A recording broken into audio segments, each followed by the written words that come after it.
अबे ये क्या है?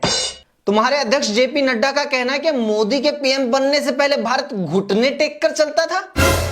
असल में नड्डा की भी क्या गलती जब उनकी पार्टी के सबसे बड़े नेता खुद मोदी विदेश में जाकर कहते हैं कि भारत में पैदा होने पर शर्म आती थी। तो क्या गलत कहा नड्डा जी ने? मोदी के पीएम बनने से पहले भारत में था भी क्या? हाँ बिल्कुल सही बात है, भारत में तो कुछ भी नहीं था। मोदी के पीएम बनने से पहले तो भारत में जीवन ही संभव नहीं था। हवा में ऑक्सीजन नहीं थी, समुद्र में पानी नहीं था, धरती पर हरियाली नहीं थी, आग में तपिश नहीं थी, पानी में ठंडक नहीं थी। हमारे यहाँ के तो पहिए भी गोल नहीं थे, लोग पत्थर से आग जलाते थे, आगे पीछे पत्ते बांध के घूमते थे। ना हमने मोबाइल देखा था, ना टीवी, ना इंटरनेट, ना हवाई जहाज, ना सैटेलाइट, ना देश में बिजली थी, ना वाटर सप्लाई, ना सड़क, ना फ्लाईओवर। बस देश में एक रेलवे स्टेशन था जहां मोदी जी चाय बेचते थे। अरे ताकत की बात करो ना। मोदी सरकार में सेना जितनी मजबूत हुई है इससे पहले थी कभी? हाँ, जिस सेना ने दुनिया का नक्शा बदल दिया, नक्शे में एक नया देश बांग्लादेश जोड़ दिया, वो कहां मजबूत थी। असल में तो मोदी का प्रधानमंत्री बनने से पहले तो भारत की सेना के पास हथियार ही नहीं थे। पाकिस्तान का 4-4 युद्ध तो भारत के सैनिकों ने बुड़किया के लड़कर जीते थे। जब भारत की सेना बांग्लादेश को न्याय दिलवाने के युद्ध में उतरी थी तो दुनिया के सबसे मजबूत अमेरिका जैसे देश भारत के खिलाफ थे, हमारे खिलाफ युद्ध लड़ने की तैयारी कर रहे थे। लेकिन भारत ने घुटने नहीं टेके, बल्कि पाकिस्तान के 93,000 सैनिकों के घुटने टिकवा दिए। मोदी के पीएम बनने से पहले भी दुनिया की तीसरी सबसे बड़ी सेना भारत के पास थी। जब भारत ने पोखरण में 2-2 बार परमाणु परीक्षण किया, भारत परमाणु हथियार वाला देश बना, तो सारी दुनिया हमारे खिलाफ थी। लेकिन भारत ने घुटने नहीं टेके।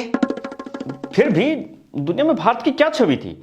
मोदी के आने से पहले भारत को कौन पूछता था? मतलब जब हमारा देश डॉक्टर, इंजीनियर और साइंटिस्ट बनाने में तीसरे नंबर पर था, जब हमने परमाणु हथियार बनाए, हमने चांद के ऊपर तिरंगा लहराया, तब भारत को कोई नहीं पूछता था। लेकिन जब भारत का प्रधानमंत्री टिकटॉक वाली लड़कियों की तरह लो कैमरा एंगल से लाउड बैकग्राउंड म्यूजिक के साथ स्लो मोशन वाली वीडियो बनाने लगा, तभी भारत की पूछ हुई। मैं छवि की बात कर रहा हूं।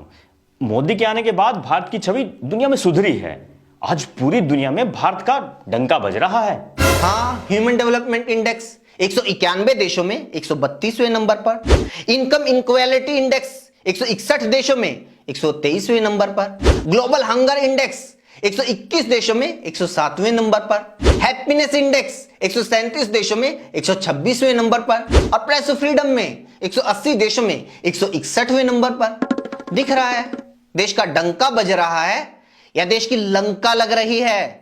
मतलब आप कहना क्या चाहते हो कि मोदी की पीएम बनने से पहले देश में सब कुछ सही था? देश एकदम स्वर्ग बन गया था? बिल्कुल भी नहीं। लेकिन यह कहना कि भारत तो एकदम खत्म था, एकदम लुल्ल था, घुटनों पर था, यह कहना भी बहुत गलत है। अंग्रेजों ने 250 साल तक देश को लूटा और 550 टुकड़ों में बांटकर छोड़ दिया। उस टाइम देश के पास खाने के लिए अनाज तक नहीं था। वहां से हमारा सफर शुरू हुआ था। अगर देश के शुरुआती प्रधानमंत्री चाहते तो वो भी हाय अंग्रेजों ने सब खत्म कर दिया, हाय मुगलों ने सब लूट लिया, हाय मैं क्या करूं, मोदी की तरह अंग्रेजों और मुगलों को गालियां देकर 15-20 साल तो बिना कोई काम करे राज कर सकते थे। लेकिन उन्होंने ऐसा नहीं किया, उन्होंने काम किया। जब देश आजाद हुआ तो देश की राजधानी तक में बैलगाड़ियां चलती थी, लेकिन मोदी के आने से पहले वहां दुनिया की सबसे महंगी कारें, मेट्रो, रैपिड मेट्रो दौड़ रही थी। जब देश आजाद हुआ तो हमारे यहां सुई तक नहीं बनती थी, लेकिन मोदी के पीएम बनने से पहले हमारे यहां हवाई जहाज बन रहे थे। मोदी के पीएम बनने से पहले हमारा देश अपने सैटेलाइट छोड़ रहा था। 1947 में देश की जो कुल जीडीपी थी वो सिर्फ 2.7 लाख करोड़ थी, जो 2014-15 तक बढ़कर 125 लाख करोड़ हो चुकी थी। हमने मोदी को एक ऐसा भारत सौंपा था जिसने अमेरिका, जापान, रशिया और चाइना से मुकाबला करना था। लेकिन आज उस भारत को अफगानिस्तान, तालिबान, श्रीलंका और पाकिस्तान के हालात दिखाकर डराया जा रहा है।